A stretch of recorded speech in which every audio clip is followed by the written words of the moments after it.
Series में बचा एक आखिरी topic which is a judicial update for नवंबर 24। ये हमारा पहला अपडेट है। आ जाओ, आईसीआई से ही करवा रहा हूं। ये हमारा पहला अपडेट है नवंबर 24 का। ये हमारा पहला अपडेट है किसका? नवंबर 24 का जुडिशियल अपडेट है। आज कहना क्या चाहता है? BDR Finvest private limited versus DCIT का केस है। डीसीआईटी मतलब deputy commissioner of income tax, ठीक है ना? Deputy commissioner of income tax वो डीसीआईटी है। दिल्ली का केस है। BDR Finvest private limited. अब एक बात आप समझना, आप मुझे पहले चीज समझाना। आपने किसी को बिल इशू करके दिया, मान लो मैं टीचिंग करता हूं, ठीक है, मैं टीचिंग करता हूं। मैं किसी, मान लो किसी कंपनी के साथ एसोसिएटेड हूं, किसी मतलब वो टीचिंग इंस्टीट्यूट के साथ मैं एसोसिएटेड हूं। मैंने अपने टीचिंग का बिल उनको बनाकर दिया। कितने बनाकर दिया? मान लो मैंने कहा 50 लाख रुपए का मेरा बिल है, ठीक है ना? बहुत सारे बच्चे थे, मेरा 50 लाख रुपए का बिल बना। मैंने ठीक है। उन्होंने मेरा 194 जे में क्या करा होगा? टीडीएस काट लिया होगा। मैंने कहा काट। उन्होंने कितना काटा होगा? सपोज कर लो उन्होंने काटा होगा 5 लाख। 10% से क्या काटा होगा उन्होंने? 5 लाख रुपए। 194 जे में क्या काटा होगा मेरा? टीडीएस। मेरे हाथ में कितना दिया होगा मुझे? मेरे हाथ में कितना दिया होगा? पांच। मेरे हाथ में 45 लाख रुपए दिया होगा। जब मैं रिटर्न भर रहा हूँ, वीवी वैभव बंसल जब रिटर्न भर रहा है तो क्या कर रहा है? वो अपने रिटर्न में पता 50 लाख रुपए दिखाएगा। हाँ दिखाएगा। उस पर टैक्स निकालेगा, हाँ निकालेगा। फिर लास्ट में क्या करेगा? टीडीएस माइनस कर लेगा। टीडीएस पेड माइनस कर लेगा। कितना? 5 लाख रुपए माइनस कर लेगा। तो टैक्स पे अपने आप वो टैक्सेबिलिटी क्या हो जाएगी? कम हो जाएगी। ये वाली बात, इतनी बात क्लियर है? हाँ क्लियर। आजकल क्या होता है ना, आजकल आपका कोई भी टीडीएस कटेगा वो तुरंत क्या हो जाता है? रिफ्लेक्ट हो जाता है एआईएस वगैरह में। 26 एएस में क्या हो जाता है? वो तुरंत रिफ्लेक्ट हो जाता है। तुरंत नहीं तो जब भी वो एसएफटी रिपोर्टिंग होती है उस पॉइंट ऑफ टाइम पर क्या हो जाता है? वो रिपोर्ट हो जाता है। हाँ, जब भी टीडीएस रिटर्न भरोगे, टीसीएस रिटर्न भरोगे तो वहां पर क्या हो जाता है? सब कुछ रिपोर्ट हो जाता है। आजकल सब कंप्यूटराइज है तो सब कुछ रिपोर्ट हो जाता है। मान लो पहले कंप्यूटराइज नहीं था, सब आप जो भरोगे उस हिसाब से आप डिडक्शन ले सकते थे। आप बता दो, हम बाद में 26 एएस में नहीं रिफ्लेक्ट होगा, कोई बात नहीं। अगर आपको कट गया है ना तो आप बता दो। तो उसने क्या किया? एसएससी ने ऐसे किया। जो वीडीआर इंटरेस्ट प्राइवेट लिमिटेड थी उसने ऐसे ही किया। ऑन दैट बेसिस हमारा तो कट चुका है ना, हमारा तो टीडीएस कट चुका है ना। उस बेसिस पे उसका 26 एएस में नहीं आ रहा था अमाउंट की, उसका पैसा कट चुका है। पर उसने क्या किया? ऑन दैट बेसिस, क्योंकि पहले प्रोविजन थे, पहले ये सब नहीं लगता था ना, ये सब ये कि आप ये करोगे, ये अब ऑनलाइन सब हो जाएगा। एआईएस 26 एएस पहले इतने वो नहीं थे, कंप्यूटराइज नहीं थे या फिर इतना टेक्नोलॉजिकल नहीं थे। तो क्या होता था? अपने बेसिस पर हम ले लेते, हमारा टैक्स पेड है तो उस बेसिस पर हम क्या ले लेते थे? डिडक्शन ले लेते थे। तो उसने भी अपने टीडीएस पेड की डिडक्शन ले ली। तो अब असेसिंग ऑफिसर आता है। असेसिंग ऑफिसर किसके पास आता है? कहता है बीडीआर फिनट्रस्ट प्राइवेट लिमिटेड के पास आता है और कहता है, हे एसएससी, हे बीडीआर फिनट्रस्ट प्राइवेट लिमिटेड, एक बात सुनो। फिनवेस्ट प्राइवेट लिमिटेड, एक बात सुनो। 5 लाख रुपए का जो तुमने टीडीएस का डिडक्शन ले लिया ना, जो 5 लाख रुपए का तुमने टीडीएस का डिडक्शन लिया ना, ये तुम्हारे 26 एएस में नहीं मिल रहा है, तो मैं इसको डिसअलाउ कर रहा हूं। क्या कह रहा है? तो मैं इसको डिसअलाउ कर रहा हूं। आपने कम टैक्स मुझे पे किया है, आपको मुझे ज्यादा टैक्स पे करना था, और अब रिटर्न वगैरह की सब चीजें चली गई हैं, तो अब आपको मुझे टैक्स वगैरह भी, अब मैं आपके ऊपर असेसमेंट खोल रहा हूँ। असेसमेंट खोल के इंटरेस्ट, पेनल्टी, फाइन जो भी लगता है मैं सब कुछ लगाऊंगा। बस, बात खत्म। ये था इशू। अब इस फिनटेक्स वाले की, मतलब इस फिनवेस्ट वाले की कोई गलती थी क्या? बीडीआर फिनवेस्ट प्राइवेट लिमिटेड की कोई गलती थी क्या? अरे भाई उसका सच में कटा था 194 जे में, मेरे सच में कटा था, मेरे सच में टीडीएस कटा था। अब मैंने उसका डिडक्शन ले लिया तो क्या बुराई की मैंने? सरकार यही करे, मतलब यहाँ पे दिल्ली हाईकोर्ट ने यही कहा। दिल्ली हाईकोर्ट का सिंपल सी ऑब्जर्वेशन है, भाई बीडीआर फिनवेस्ट प्राइवेट लिमिटेड ने टैक्स दे दिया है, आप उसे 5 लाख रुपए उसका टैक्स कट चुका है, तो फिनवेस्ट से मत मांगो। आपको 5 लाख रुपए कम मिले, मैं जानता हूं, मानता हूं। आप लोग, दिल्ली वाला क्या कह रहा है, दिल्ली हाईकोर्ट क्या कह रहा है, मैं मानता हूं आपको 5 लाख रुपए कम मिले, आप इनसे मत मांगो, आप मांगो डिडक्टर से। जिसने काटा था ये 5 लाख रुपए, उनसे मांगो। ये एसएससी से 5 लाख रुपए मांगने की जरूरत नहीं है, उसका ऑलरेडी टीडीएस कट चुका है। आप उससे 5 लाख रुपए, उसने ऑलरेडी टीडीएस काट दिया। आप 5 लाख रुपए और लेके उस पर इंटरेस्ट, पेनल्टी सब ले लो। इसके पास तो कुछ छोड़ दो। इस बेचारे की गलती क्या थी? तो गलती जिसकी थी, डिडक्टर की गलती थी। उसने शायद जमा नहीं करवाया होगा, इस वजह से 26 एएस में नहीं दिख रहा होगा। गलती किसकी थी? गलती उसकी थी, तो उसको पकड़ो। Is this point clear? तो देखो इशू क्या है। इशू सिर्फ इतना है, is the deductee entitled to claim credit for the tax deducted at source if the amount of TCS is not, TDS is not reflected in form 26 AS. Because the deductor has not deposited in it with the government, क्योंकि deductor ने deposit ही नहीं कराया है। ठीक है, तो बस यही कह रहा है। फैक्ट ऑफ द केस बात करेगा, फैक्ट ऑफ द केस क्या है, उसका टीडीएस वगैरह कट चुका होगा, इंटीमेशन इशू करी उसको, इसमें 26 में नहीं आ रही बात, इतनी सब करेगा, है ना। फिर डिसीजन देगा द हाई कोर्ट, इसने रेफर किया एक केस पे जी, Sanjay Sudan versus assistant commissioner का केस है, जो मतलब दिल्ली हाई कोर्ट ने इसको इसको क्या किया, इसको एम्फेसाइज किया, emphasize that the deduction of taxes at source is one of the method of collecting tax, एक मेथड है कलेक्टिंग टैक्स का। The tax deducted at source is a part of the assessee's income and therefore the gross amount is included in the total income and offered to tax. वही मैंने बताया, मेरी amount में कितना जुड़ेगा, मेरी इनकम में तो 50 लाख जुड़ेगा, उसमें से मैं माइनस करूंगा। It is on the premise that the tax deducted at source would have been treated as tax paid on behalf of the assessee. ये माना जाएगा कि tax paid on behalf of the assessee, assessee ने तो tax पे कर दिया है ना। तो सेक्शन 205 भी यही बोलता है, provide the restriction against direct demand on the assessee, कि आप डायरेक्टली डिमांड नहीं कर सकते टीडीएस की on the assessee to the extent to which tax has been deducted from that income. जितना इनकम से उसका टैक्स कट चुका है, यानी कि 5 लाख रुपए कट चुका है, वो आप डायरेक्टली असेसी से नहीं मांग सकते। Thus no recovery of TDS can be made from the deductee, तो डिडक्टी से कोई प्रोविजन की समरी नहीं हो सकती। तो सिंपल सी बात है, तो यही बोला।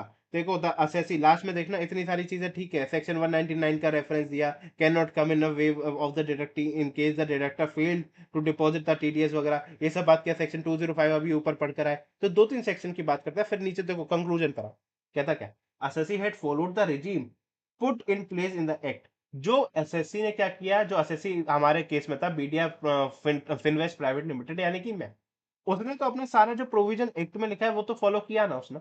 टीडीएस कटता है, उसने टीडीएस कटवाया ना, उसने बिलिंग दी, टीडीएस कटवाया, उसको 45 लाख का मिला, सब कुछ दिख रहा है, आपको दिख रहा है, उसने जमा नहीं किया ना।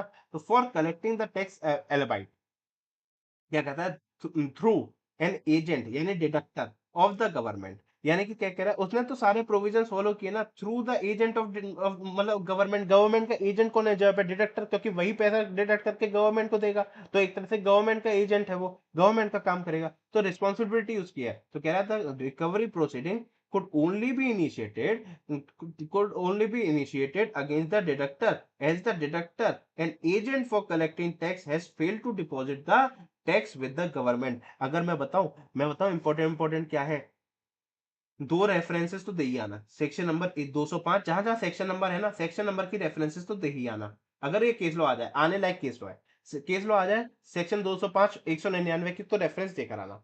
उसके बाद पता है, ये वाली लाइन तो 100% लिख कर आना कि एजेंट होता है, through an agent of the government, an agent for collecting, agent शब्द जरूर लिख कर आना। और ये कंक्लूजन तो आप लिख कर ही आओगे, कंक्लूजन में कुछ नहीं है, एजेंट शब्द जरूर लिख कर आना, सेक्शन 205 जरूर लिख कर आना, सेक्शन 119 जरूर लिख कर आना। ठीक है ना। फिर उसके बाद अगर कोई केस लो याद रहे, ये वाला केस लो याद रहे, वैसे करने की जरूरत नहीं है, मत करना। कह देना the earlier decision of the Delhi high court also emphasize that the deduction is the one of the method of collecting the tax वगैरह, ये सब होता है ना। वो अपनी टोटल इनकम में इंक्लूड करता है, उसको ऑफर टू टैक्स करता है। तो इसमें इसकी क्या गलती है, does of the premise that the tax deduct हो चुका है, तो उसको हम क्या मानेंगे, हमारा हम ये मानेंगे कि टैक्स उसने पे कर दिया, एसएससी ने टैक्स तो पे कर ही दिया है। तो सिंपल यही दो चार चीजें आप लिखकर चलना, और कुछ नहीं है, ये तो फैक्ट ऑफ द केसेस है, आपके क्वेश्चन में जो आएगा वो वैसे ही आपको फैक्ट देकर चलना पड़ेगा। ठीक है, 205 और 199 की बात है, वो मैंने नीचे बता दी, कि वही आप चीजों की आप क्या करोगे, बात करते हुए चलोगे। इतनी बात क्लियर है। इस वाले केस लो में कोई दिक्कत हो तो बोलो। ये वाला केस लो, आई होप इससे आपको बहुत इजीली समझ आ गया होगा, विद द एग्जांपल, कुछ भी नहीं था। बोलो जरा बोलो, समझ आ गया finally. Okay Sandeep ji, no problem. Clear है, परफेक्ट क्लियर है। आ जाओ, नीचे ये वाला केस लो आने लायक है, नीचे वाला केस लो भी आने लायक है, मेरे को तो लगता है चारों केस लो ऐसे हैं कि आने लायक है, इनमें से कोई एक दो तो फंस ही जाएगा, 100% फंस जाएगा। चारों केस लो आने लायक है। अब बताना, ये वाला पता है, ये वाला केस लो मुझे पढ़ाने की भी जरूरत नहीं है, क्योंकि याद करो, मैं 194H जब मैं पढ़ा रहा था ना, तब मैंने ऐसी कुछ डिस्कशन करी है। क्या करी है, एजेंट टू एजेंट रिलेशनशिप हो, sorry principal to agent relationship होगा, मैंने क्या बोला था, प्रिंसिपल टू एजेंट रिलेशनशिप होगा, तो आएंगे, प्रिंसिपल टू प्रिंसिपल रिलेशनशिप होगा, तो 194H में टीडीएस नहीं कटेगा। ये वाली बात याद करो, मैं 194 में बोलकर आया हूँ, 194H में ये बात मैं बोलकर आया हूँ, नहीं याद आ रही हो तो देखो, मैं दिखाऊं। मुझे दिखाने में कोई दिक्कत नहीं है, क्योंकि भाई मैं तो बोलकर आया हूँ। अब आपको याद ना आए तो वो बात अलग है। तो याद नहीं आ रहा यानी कि आपने रिविजन्स नहीं किए हैं। याद आना चाहिए था। कहाँ गया? ये देखो, ये मैंने एग्जांपल लिया था। देखो, मैंने लिखा हुआ है प्रिंसिपल प्रिंसिपल, ये दोनों प्रिंसिपल प्रिंसिपल रिलेशनशिप है तो हम नहीं लेंगे। कोई टीडीएस नहीं कटेगा, देखो नो टीडीएस लिखा था इस सेक्शन में। ये चीजें कुछ याद आ रही हैं? मैंने कहा था ये एजेंसी बिजनेस है, वो किसी और का भी एजेंसी मतलब किसी और का भी तरफ से काम ले सकती है, एक तो एजेंट नहीं है ना, अपने प्रिंसिपल बेसिस पर वो काम करे। ये सारी चीजें याद आ रही है 194H में? देखो यहाँ लिखी भी हुई है, ये देखो। देखो, प्रिंसिपल और एजेंट होगा तो 194H लगेगा, प्रिंसिपल और प्रिंसिपल होगा तो 194H नहीं लगेगा। याद है ना? ये सारी चीजें याद आ गई ना? ये सब लिखी हुई है, बस। कुछ भी नहीं है, फालतू का केस लॉ है। जब सीबीडीटी ने जब ये सब चीजें क्लेरिफाई कर रखी हैं, तब आके आप ये क्या केस लॉ कर रहे हो? केस लॉ में कुछ नहीं है, यही वाली बात बोली गई है, सेम टू सेम बात बोली गई है। मैं आपको कुछ कुछ भी एक्स्ट्रा नहीं मिलने वाला। सिंपल से इस केस लॉ में पता है क्या हुआ? सपोज कर लो एयरटेल कंपनी है। एयरटेल कंपनी क्या करती है? अपने डिस्ट्रीब्यूटर्स को क्या करती है? सिम कार्ड्स वगैरह देती है, सिम कार्ड्स वगैरह या फिर कोई भी जो भी उसके कुछ काम होते हैं, मतलब जो भी सिम कार्ड बाउचर ब्रोशर्स वगैरह होते हैं, सिम कार्ड की किट वगैरह होती है, वो सब क्या करती है? डिस्ट्रीब्यूटर को देती है। डिस्ट्रीब्यूटर क्या करता है? रिटेलर को देता है। रिटेलर फाइनली क्या करता है? एंड यूजर को देता है, हम जैसे लोगों को क्या देता है? ये देता है। सपोज करो 100 रुपए की किट थी। टोटल प्राइस जो कंज्यूमर को लगना है, एमआरपी उसकी क्या है? 100 रुपए की है। एयरटेल ने इसको कितने में दिया? 80 रुपए में दिया, 20 मतलब 80 रुपए में दिया। रिटेलर ने डिस्ट्रीब्यूटर को कितने में दिया? 90 रुपए में दिया। इसने इसको कितने में दिया? 100 रुपए में दिया। ऐसे हो सकता है? यही चेंज चलती है। डिस्ट्रीब्यूटर को कम में मिलेगा, उससे ज्यादा रिटेलर को देगा, और रिटेलर से ज्यादा किसको मिलेगी? एंड यूजर को मिलेगी, उतने की एमआरपी पर मिलती है। यही चेंज चलती है। तो प्रॉब्लम ये थी, एक बात बताओ, ये जो डिस्ट्रीब्यूटर और एयरटेल ने जो कमाया, जो इसके बीच का जो डिफरेंस था, 100 रुपए की चीज का 20 रुपए का डिफरेंस था, क्या इसमें 194, जो 20 रुपए एक तरह से कमा लिए, डिस्ट्रीब्यूटर ने क्या किया? एक तरह से 20 रुपए कमा लिए। 100 रुपए की चीज 80 रुपए में खरीद के 20 रुपए में कमा ली। रिटेलर ने कमा ली 10 रुपए की। 80 की चीज 90 में मतलब 90 की चीज इसने 100 में बेची। इसने कितने की कमा ली? इसने 10 रुपए कमा लिए। अब मुझे एक बात बताओ, और एक और मतलब ये सिंपल सी आप मुझे बात बताओ, ये जो 20 रुपए का ट्रांजेक्शन है इन दोनों के बीच में, इन दोनों के बीच में, क्योंकि अभी केस हमारा इन दोनों के बीच का है, हालांकि ये दोनों केस भी बन सकते हैं, पर अभी केस इन दोनों के बीच का है। तो इन दोनों की बात करते हैं। तो जो 20 रुपए इन्होंने कमा लिए, उस पर मैं टैक्स लगा दूं क्या? 194H में? बोलो ना। 194H में मैं क्या टैक्स लगा दूं क्या? बोलो जरा, बोलो। क्या टैक्स लगा दूं क्या इसका 194H में? नो सर, तुषार कहा गया नहीं लगाएंगे। क्यों नहीं लगाएंगे सर? क्योंकि ये दोनों है ना, एजेंट और प्रिंसिपल नहीं है। कोर्ट ने भी यही ऑफर, ये सुप्रीम कोर्ट ने भी यही नोटिस किया कि ये दोनों प्रिंसिपल और प्रिंसिपल के नेचर में है। कैसे? जो जो ये डिस्ट्रीब्यूटर है ना, ऐसा कोई कॉन्ट्रैक्ट नहीं हुआ है, ऐसा कोई कॉन्ट्रैक्ट नहीं हुआ है कि एयरटेल की ही सिम बेचेगा ये, या प्री अग्रीमेंट कुछ नहीं हुआ है, ये सिर्फ एयरटेल की सिम बेचेगा या फिर इसको इतना ही पैसा मिलेगा, ऐसा कुछ नहीं है। ये अपना ज्यादा से ज्यादा पैसा बनाना चाहेगा कि नहीं बनाना चाहेगा? ये अपने प्रॉफिट को मैक्सिमाइज करना चाहेगा कि नहीं करना चाहेगा? डिस्ट्रीब्यूटर तो अपने किसी और की भी उससे ले लेगा। अभी तो एयरटेल है, जियो की भी सिम की डिस्ट्रीब्यूशन ले लेगा, वोडाफोन आइडिया की भी सिम की डिस्ट्रीब्यूशन ले लेगा। वो तो सबकी सिम की डिस्ट्रीब्यूशन ले सकता है। ये क्या एक ऑथराइज्ड है कि तू सिर्फ और सिर्फ एयरटेल की ही लियो सिम? ऐसा नहीं था केस। तो जब सरकार को, जो सुप्रीम कोर्ट को ये पता चला, जो ये डिस्ट्रीब्यूशन अरेंजमेंट बन रहा है, इसमें तो प्रिंसिपल प्रिंसिपल रिलेशनशिप है, एयरटेल भी प्रिंसिपल है, डिस्ट्रीब्यूटर भी प्रिंसिपल है। जब ये दोनों ही प्रिंसिपल हैं, तो इस केस में 194H की एप्लीकेबिलिटी नहीं आती। सिंपल सी बात है, ये देखो, पहले इशू पढ़ लो। Are cellular mobile telephone services provider required to deduct tax under the section 194H on the difference between the discounted price at which it sold startup kits वगैरह, जो सिम वगैरह किट्स हैं, या फिर रिचार्ज वाउचर्स वगैरह दे रहे हैं to the franchises और distributors, and the sale price at which these product were subsequently sold by these franchises और डिस्ट्रीब्यूटर्स। जो डिफरेंस आएगा, यानी कि क्या कहना चाह रहा है? क्या डिफरेंस हमें 80 में मिला और 90 में इन्होंने बेचा, क्या जो 10 रुपए का इसने जो कमीशन रखा, क्या वो पॉइंट की बात करना चाह रहा है? क्या वो पॉइंट पर ये लोग टीडीएस काटेंगे क्या 194H में? बताओ। सिंपल सी बात है। ये किसका केस है? ये भारती सेल्युलर क्या है केस, किसका केस है? भारती सेल्युलर लिमिटेड वर्सेस एसीआईटी का केस है, सुप्रीम कोर्ट का केस है। देखना क्या क्या, वही वाली बातें हैं, मैं कुछ नया कुछ नहीं बताने वाला। As per the provisions of, as per section 194H, any person who is responsible for paying the tax, for paying to a resident any income by way of commission, not being insurance commission, जो 194D में दिया गया provision बता रहा है, और brokerage share at the time of credit of such income to the account of the pay, और at the time of payment of such income in cash, और बाय इशू ऑफ चेक और draft वगैरह जो भी है, वो earlier जो भी होगा उस पर डिडक्ट कितने का करेगा? 5% पर डिडक्ट करेगा। यही हम पढ़कर आए हैं, 5% पर क्या होगा? डिडक्ट करेगा। ठीक। अब एक्सप्लेनेशन वन की बात करिए, 194H में क्या कहता है? कमीशन और ब्रोकरेज इंक्लूड करता है any payment received or receivable directly indirectly by way of any person acting on behalf of other person, person acting on behalf of other person, यानी कि एजेंट वाली बात कर रहा है, for services rendered not being professional services or any other services in the course of buying or selling of goods or in relation to any transaction relating to any asset valuable article और thing not being securities. तो simple सी बात कर रहा है, explanation लिखनी है नहीं लिखनी, सिंपल की बात है, एजेंट वाली रिलेशनशिप बताना चाह रहा है। अब एनालिसिस देखना इंपॉर्टेंट क्या है।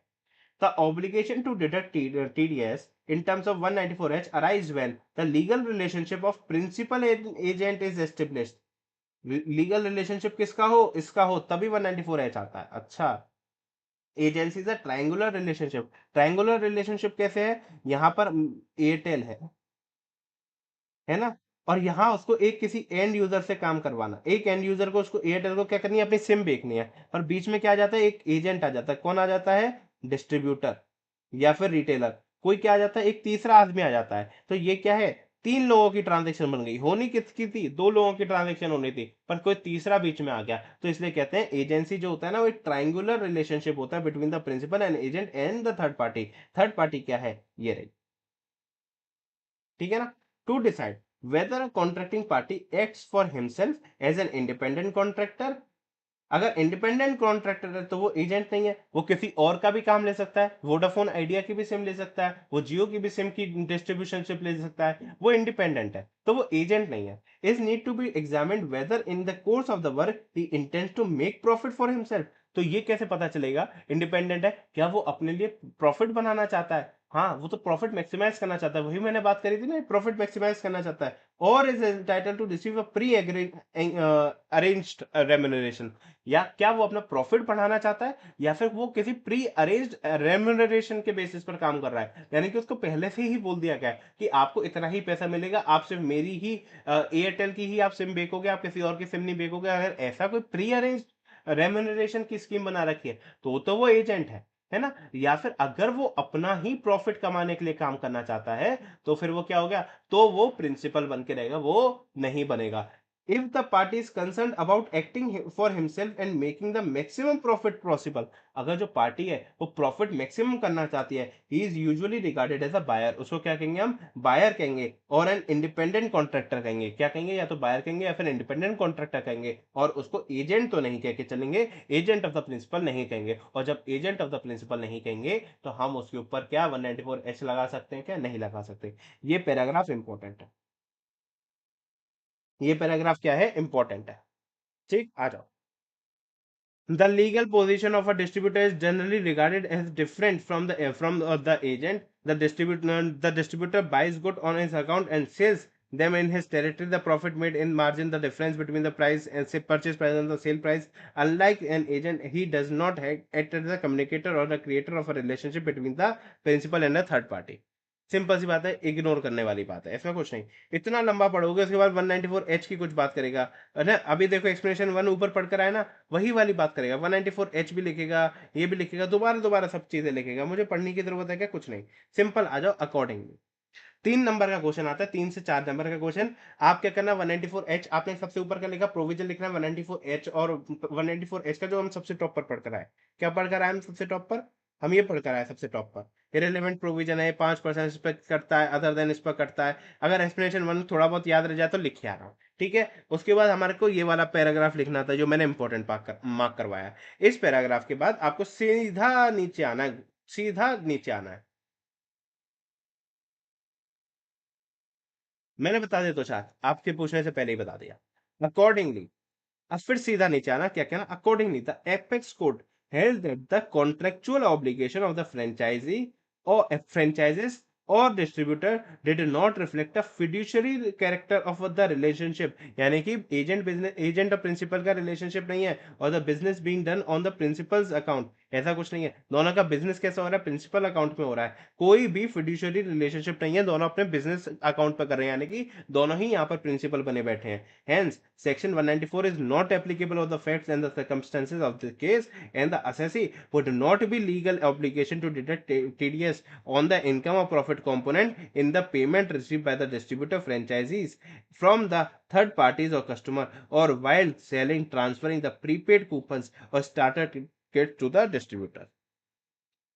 Is this point clear? ये वाला देखो, ये वाली चीज आप लोग पहले से ही पढ़ कर आए थे। ये वाली केस अगर आपको ऑलरेडी मिल जाती 194, अगर ऐसा ही 194 एच का कोई केस आ जाता तो आपको कहीं ना कहीं पता थी कि इसको बस आपको प्रिंसिपल एजेंट या फिर एजेंसी एजेंसी बिजनेस समझना, मतलब प्रिंसिपल एजेंट या फिर एजेंसी प्रिंसिपल प्रिंसिपल बिजनेस समझ आ जाएगा, उसके बेसिस पर आप टैक्स लगा दोगे। बट अब इस केस से आपको ये चीज और रिवाइज हो गई, इस केस से अब आपको और अच्छे से समझ आएगा। ठीक है ना? तो आपको एक एग्जाम्पल में मिल गया कि हम कैसे पता लगाते हैं कि ये प्रिंसिपल टू प्रिंसिपल रिलेशनशिप है या फिर प्रिंसिपल टू एजेंट रिलेशनशिप है। तो उसके लिए मैंने ये कहा कि ये वाला पैराग्राफ बहुत इंपॉर्टेंट है, तो ये वाला पैराग्राफ आप अच्छे से लिख कर आओगे।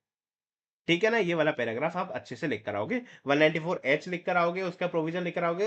एक्सप्लेनेशन वन याद रह जाए तो वो लिख देना, उसके बाद ये वाला पैराग्राफ 100% लिखना, उसके बाद नीचे कंक्लूजन लिख कर आना। 3 से 4 नंबर का आता है, इतना लिखोगे मोर देन सफिशियंट, ज्यादा कुछ करने की जरूरत नहीं।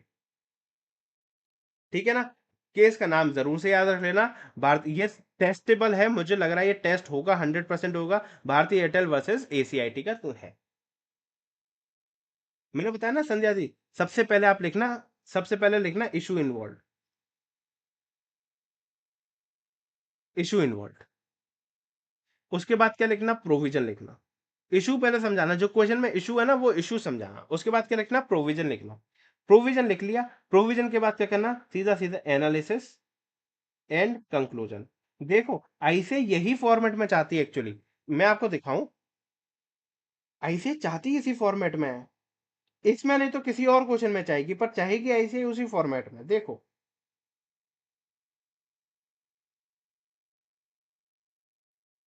देखो टीडीएस टीसीएस वाला एक क्वेश्चन होता है 4A, 4A आता है टीडीएस टीसीएस का। हालांकि उसमें हमें बताना है, कैलकुलेट करना है, अमाउंट बताना है और ये सब कैलकुलेट करके बताना है इंडिपेंडेंट केसेस में। ठीक है, पर इसमें तो चलो कैलकुलेशन थी तो इतना ज्यादा वो नहीं था, पर जैसे थ्योरी क्वेश्चन आ गई, देखना असेसमेंट प्रोसीजर्स वाला, देखना मेन क्या है इधर, असेसमेंट प्रोसीजर्स वाला आ गया तो उन्होंने कहा तीन में से कोई दो करो, इशू इन्वॉल्व बताओ, प्रोविजन बताओ, एनालिसिस एंड कंक्लूजन करो। आईसीआई भी यही चाहती है कि अगर कोई थ्योरी क्वेश्चन आए, इन 3 पॉइंट्स पर ही आंसर करना, पहले इशू बताना, फिर प्रोविजन बताना, फिर अपना एनालिसिस एंड कंक्लूजन देना। आईसीआई यही चाह रही है, देखो पेपर में आपको यही मिलेगा, हर पेपर में जब भी ऐसे कोई असेसमेंट प्रोसीजर वाला कोई क्वेश्चन आएगा, ऐसे इसी फॉर्मेट में करेगी। ऊपर क्यों नहीं लिखा, क्योंकि देखो वो इधर कैलकुलेशन करवा रहा है, यहाँ पे आपसे प्रोविजन नहीं पूछ रहा, calculate the amount of TDS TCS पूछ रहा है, तो प्रोविजन लिख के, प्रोविजन बता के, एनालिसिस करके वो कोई बात नहीं है, आपको लिखना पड़ेगा, वहां भी प्रोविजन लिखना पड़ेगा, वहां आपको कैलकुलेशन करनी पड़ेगी, इसलिए आईसीआई वहां नहीं बोल रही है। पर यहाँ उसने बोल दिया, ये प्रॉपर थ्योरी क्वेश्चन था, तो थ्योरी क्वेश्चन में क्या कर दिया उसने बता दिया, इशू इन्वॉल्व पहले लिखो, प्रोविजन पहले लिखो, एनालिसिस एंड कंक्लूड पहले करो। ठीक है, समझ आ गया? इसी तरीके से लिखना है, तो मैं बार बार वही बता रहा हूं, पहले क्या लिखना, इशू लिखना, उसके बाद जब अपने कंक्लूजन पे आओ, प्रोविजन पर आओ, प्रोविजन में क्या लिखना है, प्रोविजन में लिखना पड़ेगा आपको पहले 194 एच और एक्सप्लेनेशन वन, याद रहे तो बहुत अच्छी बात है, नहीं तो 194 एच तो अच्छे से समझा कर आना, पहली बात चीज ये। दूसरी बात क्या लिखनी है, दूसरी बात उसमें दूसरे पैराग्राफ में क्या लिखना, दूसरे पैराग्राफ में लिखना वो वाला पैराग्राफ जो मैंने इंपॉर्टेंट मार्क करवाया, ये वाला, ये वाला पैराग्राफ आपको 100% लिखना है, इसको तो आप भूल नहीं सकते, ये आपको 100% लिखना है। और अगर ये वाली लाइन भी लिख सको, agency is a triangular relationship between this, अगर ये भी लिख सको तो बहुत ज्यादा अच्छी बात हो जाएगी, मतलब बहुत ही ज्यादा अच्छी बात हो जाएगी। ये बात लिखना, ये इंपॉर्टेंट वाला पैराग्राफ लिखना, उसके बाद क्या आ जाना सीधा, कुछ मत करना, सीधा आ जाना इधर, बस। देखो टीडीएस टीसीएस का क्वेश्चन कितने नंबर का आ रहा है, ये नहीं है, 2 नंबर का है एक, 3 नंबर का है और 3 नंबर का है, यानी कि 3 नंबर से ज्यादा का क्वेश्चन नहीं आ रहा आपका टीडीएस टीसीएस का। टीडीएस टीसीएस वाले में 3 नंबर से ज्यादा का क्वेश्चन नहीं आ रहा। जब 3 नंबर के ज्यादा से क्वेश्चन नहीं आ रहा तो एक चीज ये लिख दी, इतना बड़ा पैरा, एक आपने ऊपर प्रोविजन समझा दिया, इतना कुछ समझा दिया, 3 नंबर में बहुत है। वैसे ही वो आदमी 1 से 2 नंबर से ज़्यादा देने नहीं वाला, 3 नंबर तो पूरे बिल्कुल नहीं देने वाला आपको। जब आपको पूरे 3 नंबर मिलने ही नहीं वाले, जब 1-2 ही मिलने वाले हैं, तो उसी हिसाब से प्रॉपर लिखो, सब कुछ लिखो, पर आप ज़्यादा बड़ा करने की भी ज़रूरत नहीं है हमें, उतना ही लिखो। वो आप इससे भी कम लिखोगे तो भी वो आपको 1 डेढ़ नंबर ही देगा। आप इससे ज़्यादा लिखोगे तो भी वो आपको 1 डेढ़ 2 नंबर ही देगा, इससे ज़्यादा तो बिल्कुल नहीं दे सकता। 2 नंबर तो बहुत अच्छे आंसर पे दे देगा वो, 3 नंबर तो बिल्कुल नहीं देने वाला वो आदमी, है ना? तो ये चीज़ है। तो इसलिए इम्पोर्टेंट जो है ना वो लिखो बस। आ जाओ, ये वाला मे का है। अब आ जाओ GoDaddy.com, ये सबने सुना होगा, इसके बड़े ऐड आते हैं। GoDaddy.com LLC वर्सेस ACIT का केस है और दिल्ली वाला केस है। दिल्ली का केस है और किसका है? GoDaddy.com वगैरह ACIT। अब एक बात बताओ, GoDaddy पर जाके क्या करते हो? GoDaddy पर जाके आप क्या करते हो? आप GoDaddy.com पर जाके है ना, आप परचेज करते हो डोमेन नेम। आप क्या परचेज करते हो? डोमेन नेम परचेज करो। पहला इशू लिखेंगे, देन सेकंड ये बता देंगे, थर्ड पे पैराग्राफ। Perfect perfect perfect. आ जाओ, डोमेन नेम GoDaddy पर जाके आप क्या करते हो? डोमेन नेम परचेज करते हो। जैसे कि मैं क्या हूँ? मैं हूँ वैभव बंसल। अगर मुझे अपनी वेबसाइट बनानी है तो मुझे चाहिए होगा वैभवबंसल.com, या फिर जब मैं सीए बन जाऊंगा तो तब मैं लिखूंगा सीए वैभवबंसल.com। अपनी वेबसाइट जैसी भी मुझे बनानी होगी, जैसी भी मेरे को बनानी होगी, मैं वैसी वेबसाइट बनाऊंगा। अब ये वैभवबंसल.com ये क्या है? डोमेन नेम है। ये कहाँ से मिलेगा मुझे? मैं तो GoDaddy से खरीद लेता हूँ। GoDaddy मेरे को सब्सक्रिप्शन दे देता है, 1 साल के लिए डोमेन नेम आपका हुआ। आप 1 साल के बाद पेमेंट करोगे तो 1 साल के लिए और मिल जाएगा। ऐसे डोमेन नेम मुझे मिलते हैं अपने, ठीक है ना? अब मुझे उसमें से ढूंढने भी पड़ेंगे, कई सारे डोमेन नेम नहीं मिलते। सपोज कर लो मैंने कहा वैभव.com से मुझे बनानी है, और वैभव.com से मुझे नहीं मिल रही, या फिर वैभव बंसल से बनानी है। ऐसी कोई क्लासेस ऑलरेडी अवेलेबल है, किसी और ने ऐसा डोमेन नेम परचेज कर रखा है, तो मुझे नहीं मिलेगा। तो डोमेन नेम मतलब है, मुझे परचेज करना है। मैं करता हूँ GoDaddy.com से, GoDaddy इसी काम आती है, GoDaddy साइट इसी काम आती है। मुझे इससे परचेज करना है। अब एक बात मुझे बताओ, अब GoDaddy.com का इंडिया में पीई नहीं है, इंडिया का पीई नहीं है GoDaddy.com का, ठीक है, हाँ ठीक है। अब आप जानते हो जिस चीज का, जिसका पीई इंडिया में नहीं होता, जिस फॉरेन कंपनी का पीई इंडिया में नहीं होता, उसका बताना, क्या उसकी टैक्सेबिलिटी इंडिया में डिफाइन हो सकती है क्या? क्या वो फॉरेन कंपनी इंडिया में टैक्सेबल हो जाएगी जब उसका पीई इंडिया में ही नहीं है? हमने पढ़ा है ना, जिसका पीई इंडिया में नहीं होता, नॉन रेजिडेंट चैप्टर याद करो, जिसका पीई इंडिया में नहीं होता उसकी टैक्सेबिलिटी भी इंडिया में नहीं होती। बट कुछ केसेस हैं जिसमें हो जाती है। याद करो सेक्शन नंबर 115A, वो चार्ट याद आना चाहिए। याद दिलाऊं वो चार्ट जिसमें हम पहले देखते हैं पी है कि नहीं है। पी नहीं है तो 115A में आ जाते हैं, और रॉयल्टी एफटीएस वगैरह को कितने पर कर देते हैं टैक्स? 20% पे टैक्स कर देते हैं। इसके लिए हमने लिया था रेफरेंस नंबर 9 का। रेफरेंस 9 सेक्शन नंबर 9 का क्या रेफरेंस लिया था हमने? सेक्शन 9 में क्या था देखो, याद करो। सेक्शन 9 में भी हमने एक चार्ट पढ़ा था, क्या पढ़ा था? रॉयल्टी, इंटरेस्ट, एफटीएस, ये सब क्या मान लिए जाएंगे? डीम टू अक्रू और अराइज इन इंडिया। समझे? ये दोनों चीज मैं याद करा रहा हूँ, दोनों चीज देखो, इधर आ जाओ। केस लो आप सब पढ़ चुके हो, उसमें कुछ एक्स्ट्रा थोड़ी ना है। देखो सबसे पहले हम इस चार्ट पर आए थे, इस चार्ट पर आके हमने क्या कहा था? सबसे पहले आपको देखना है कि पीई एग्जिस्ट करता है क्या। मैंने क्या कहा था? पहले आपको देखना है क्या पीई एग्जिस्ट करता है क्या, नहीं करता तो रॉयल्टी के केस में, एफटीएस के केस में 20% का टैक्स लग जाएगा। पहली चीज ये 20% का टैक्स लगा क्यों रहे हो? पहले बात तो आपने कह दी कि अगर पीई नहीं है तो टैक्सेबल ही नहीं होता, पर आप फिर भी 20% का टैक्स लगा रहे हो। क्यों लगा पा रहे हैं? क्योंकि हम यहाँ पर आए हैं। देखो, डीम्ड टू अक्रू और अराइज इन इंडिया, मान लिया जाएगा कि इंडिया में डीम्ड टू अक्रू और अराइज, और किस केस को मान लिया भी गया? रॉयल्टी के केस को मान भी लिया गया। अगर रॉयल्टी का केस है तो वो डीम टू अक्रू और अराइज इन इंडिया मान लिया जाएगा। तो पता है एओ क्या कह रहा है? डोमेन नेम है, डोमेन नेम इसके पास तो है नहीं। डोमेन नेम मतलब क्या कह रहा है? वो कह रहा है GoDaddy.com से एओ क्या कह रहा है, ये जो डोमेन नेम के लिए इसको पैसा दिया ना, जैसे वैभव बंसल ने डोमेन नेम के लिए GoDaddy.com को जो पैसा दिया ना, चाहे इसका पीई इंडिया में नहीं है, चाहे इसका कुछ इंडिया में नहीं है, पर ये रॉयल्टी इनकम है। इसने रॉयल्टी पे करी है उसको यूज करने के लिए, उस डोमेन नेम को यूज करने के लिए GoDaddy.com को क्या किया है, उसने रॉयल्टी पे करी है। और जो इसने रॉयल्टी पे करी है ना GoDaddy.com को, वो मैं सेक्शन नंबर 9 के हिसाब से क्या कर दूंगा? सेक्शन नंबर 9 के हिसाब से डीम टू अक्रू मान लूंगा। 115A के हिसाब से मैं 20% का क्या लगा दूंगा? इस पर टैक्स लगा दूंगा। इसने मुझे टैक्स पे नहीं किया, GoDaddy ने मुझे टैक्स पे नहीं किया, मुझे इससे टैक्स चाहिए। ये पूरा केस चला गया GoDaddy.com versus GoDaddy.com LLC versus ACIT का केस कहाँ चला गया?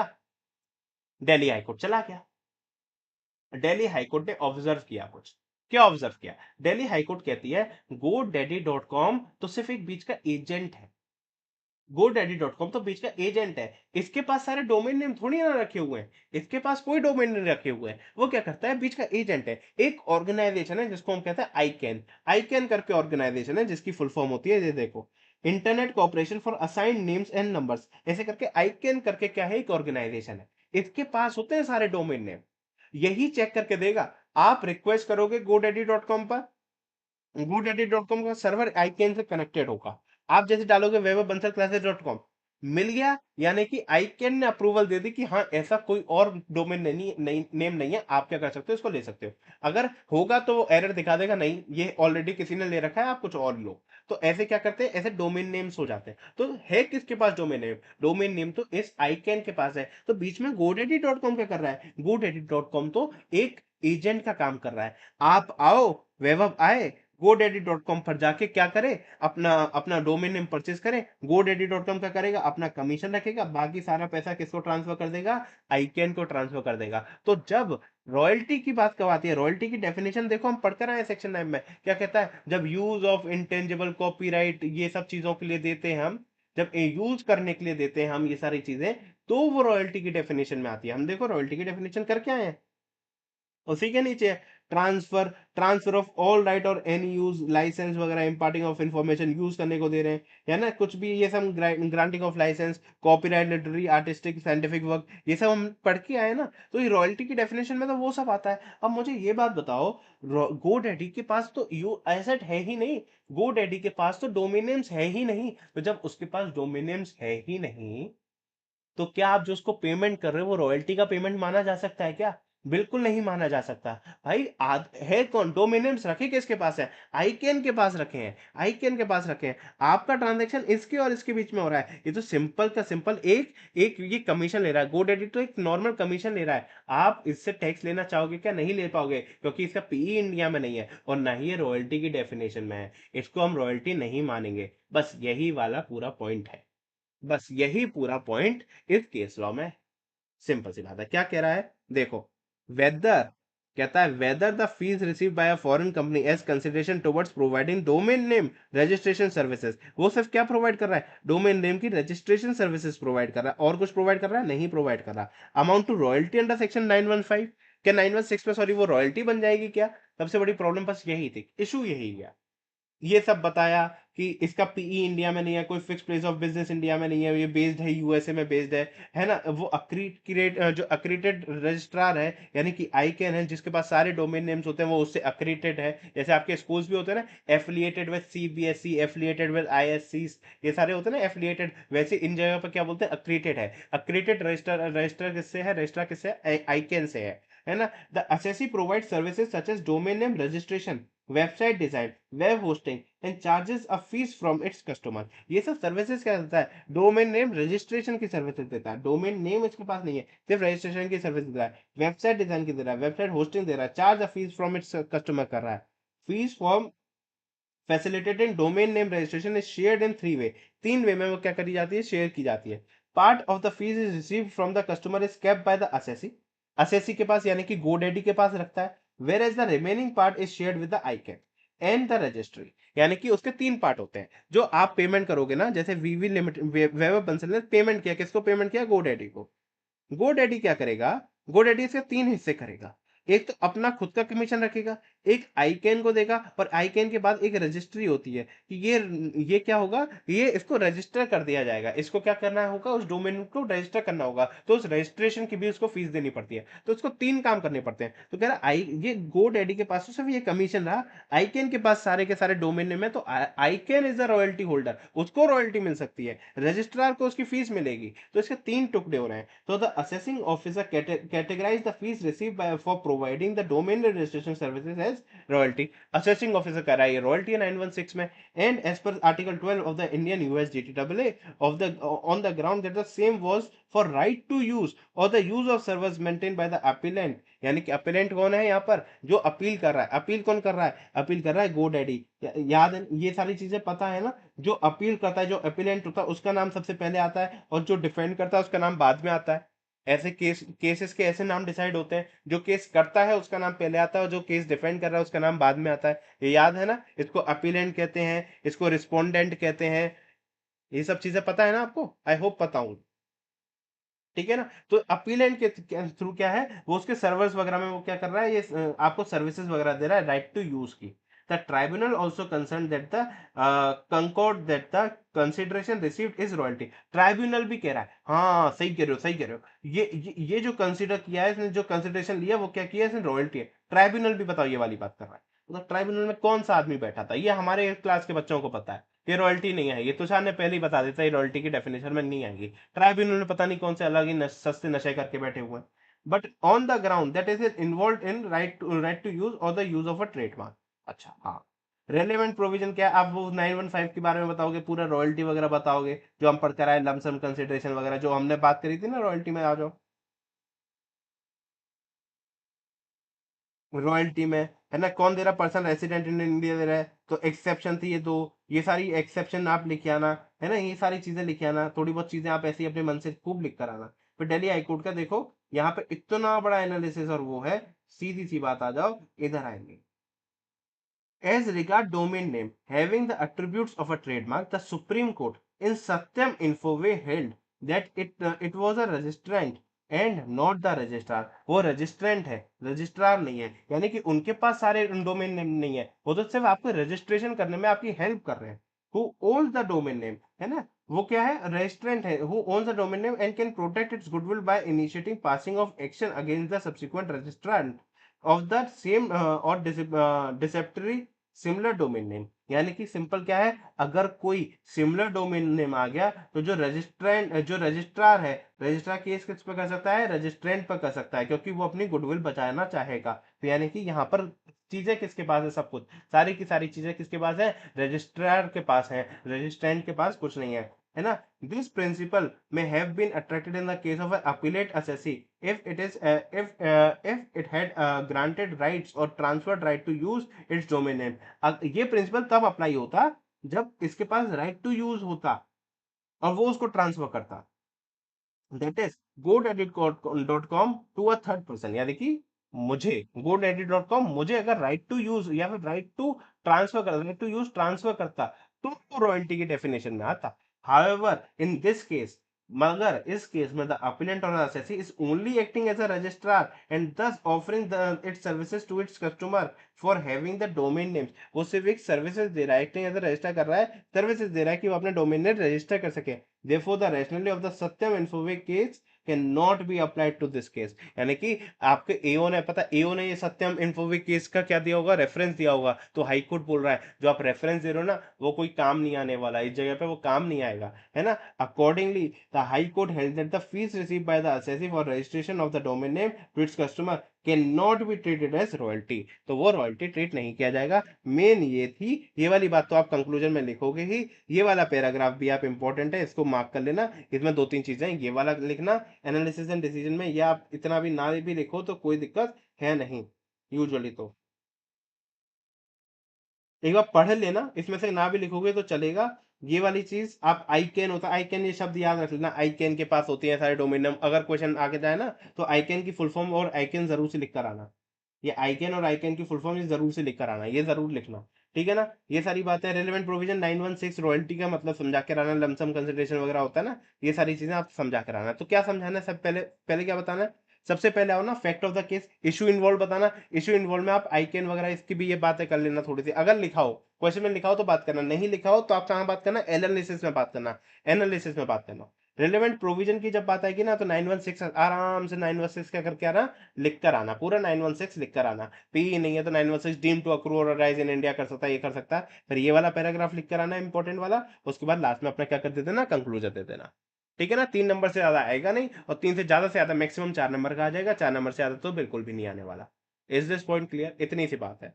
लास्ट हमारा केस लो है, 3 केस लो होगा, लास्ट हमारा केस लो है नवंबर 24 का, दुर्रा स्वामी कुमार स्वामी का केस है, मद्रास हाई कोर्ट का केस है, versus PCIT, Madras high court का केस है। ये केस बहुत छोटा सा है, एक बात मेरी बात सुनो, मैंने एक आप लोगों को बताया था फॉरेन टैक्स क्रेडिट, याद करो जब मैंने डबल टैक्सेशन रिलीफ चैप्टर पढ़ाया था, जब मैंने फॉरेन टैक्स क्रेडिट बताया था, मैंने बताया था इसमें रूल नंबर होता है क्या, 128। जब आप फॉरेन टैक्स क्रेडिट लेना चाहते हो ना, उसमें बार बार आता है कि कोई प्रिस्क्राइब फॉर्म भरना होता है, कोई फॉर्म भरना पड़ता है, तो मैंने उसमें बताया था आपको फॉर्म नंबर 67 भरना पड़ता है।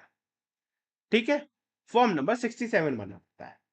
पहले की बात कर रहा हूं, आज की बात नहीं कर रहा हूं, इस समय की बात नहीं कर रहा हूं, क्या कर रहा हूं मैं, पहले की बात कर रहा हूं।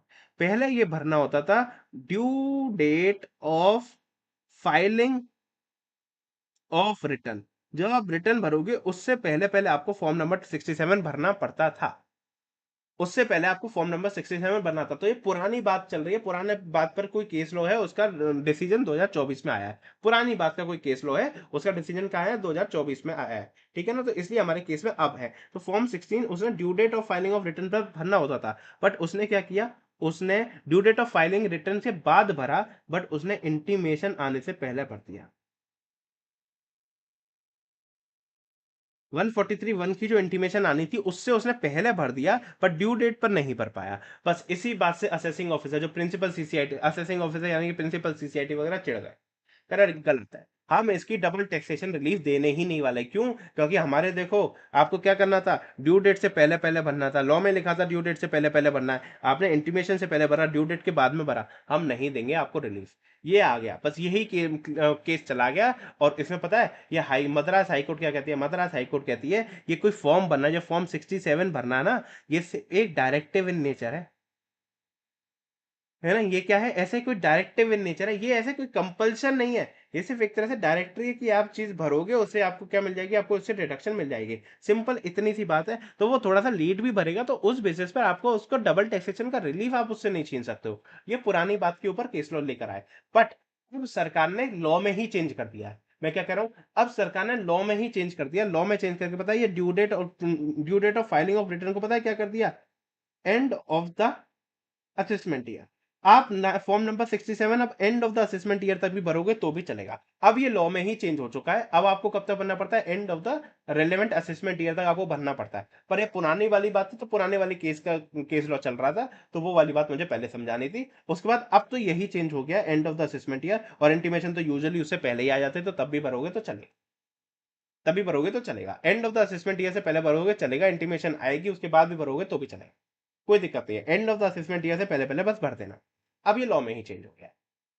देखो, can the claim of the foreign tax credit be accepted if a taxpayer inadvertently failed to file the form number 67 along with his return of income through such form is filed, though is such form filed before receipt of the intimation। intimation receipt होने से पहले हो गया और उसके बाद। Sir latest वाले judicial update पढ़ने होंगे या लेटेस्ट लास्ट अटेम्प्ट के भी पढ़ने दोनों है, आईसीआई ने दिए हैं, पर पढ़ो दोनों।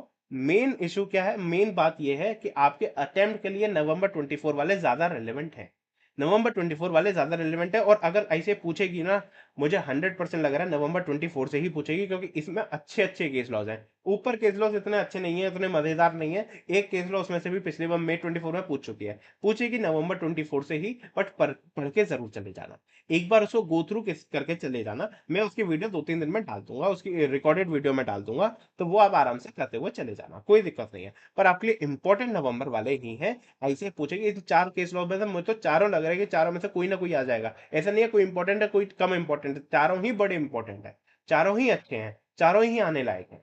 ठीक है ना, तो आ जाओ, ये केस समझ आया। अब रिलेवेंट प्रोविजन क्या है, रिलेवेंट प्रोविजन की बात करो। एज पर रूल 128 ए, यानी कि रूल नंबर 128 बताया ना, credit of the foreign tax is allowed on furnishing the specified document inter alia statement of income from the country or specified territory outside India offered to tax for the provisions of this and paid up form number 67। ये सिर्फ relevant provision है। Erstwhile क्या कहता है, rule number 128 provide करता था, statement in form number 67 is required to be furnished on or before the due date of specified of for furnishing the return of income under section 139(1) in the manner specified for furnishing the income। Simple सी बात है, आपको ये कब भरना पड़ेगा, इतनी सी बात बोली, before the due date of specified filing of return 139(1), इससे पहले आपको फॉर्म नंबर क्या भरना पड़ता है, 67 भरना पड़ता है। ये वाली चीज आप लिख के आओगे, 100% लेकर आओगे। प्रोविजन अब देखना, एनालिसिस क्या कहता है, हाई कोर्ट रिलाइड करता है upon the decision of the supreme court in case of CIT versus GM netting industries private limited ये केस था where in the apex court held that even if the form number 33AA, जो कि कोई form number है 3AA जो अब omit हो चुका है, यानी कि अब वो फॉर्म नंबर अवेलेबल भी नहीं है, यानी कि ऐसा कोई फॉर्म नंबर अब एग्जिस्ट नहीं करता। पुरानी केस है, देखो 2015 की केस है। ओमिट कब हुआ है? ओमिट हुआ है 2021 से, तो यानी कि पहले था, तो इसलिए वो केस लो है कि जो 3AA था was not filed along with the return of income, but the same was filed before the during the assessment proceedings and before the final order। अगर जब वो तो असेसमेंट प्रोसीडिंग के समय पर फाइनल ऑर्डर से पहले उसने फाइल कर दिया था, was made the amount was made that would amount to sufficient compliance। तो सुप्रीम कोर्ट भी कहती है उसने तो असेसमेंट प्रोसीजर में बताया, तो भी ये सफिशिएंट कंप्लाइंस माना गया उसका 3A का। तो हम क्या है, ये तो ड्यू डेट से पहले, ये तो इंटीमेशन से पहले बात कर रहा है बस। तो अकॉर्डिंगली जो हाई कोर्ट है हेल्ड किया उसने, द रिटर्न जो फाइल किया 67, however the same filed before intimation of 143(1) was issued, the filing of 67 for the foreign tax credit in terms of इतना is only directory in nature। वो क्या है? Directory in nature है ना। The rule is only for the implementation of the provisions of the act and it always be directory in nature, therefore in the present case the claim of foreign tax credit cannot be denied। Deny नहीं कर सकते, directive in nature है। थोड़ी देर बाद में कर दिया, क्या दिक्कत हो गई? कोई दिक्कत नहीं हुआ, तो डायरेक्टिव इन नेचर है, सिंपल सी बात है। अब आईसीए ने नोट देकर ये बता दिया, पहले ऐसा होता था, पर 1/4/2021 से क्या कर दिया गया, 1/4/2022 से क्या कर दिया गया, अब ये and of the relevant assessment year हो गया। Rule number 128A was amend कर दिया गया 1/4/2022 से, to provide that the statement in form number 67 is required to be furnished on और before the end of the assessment year. ये change हो गया, पहले ड्यू डेट था, अब यहाँ पर क्या हो गया, असेसमेंट ईयर के हो गया। Relating to the previous year in which the income has been offered to tax or assessed to tax in India and the return for such assessment year has been furnished within the time period 139 में अगर आप अपनी return भरते हो तो अपना form number जो 167 है वो आप ऑन और before the due date, on और बिफोर द असेसमेंट ईयर आप भर सकते हो। सिंपल सी बात है, लोग सारे के सारे केस लॉस भी आपके खत्म हो गए। एक एक चीज हमने बहुत अच्छे से समझ ली। यहीं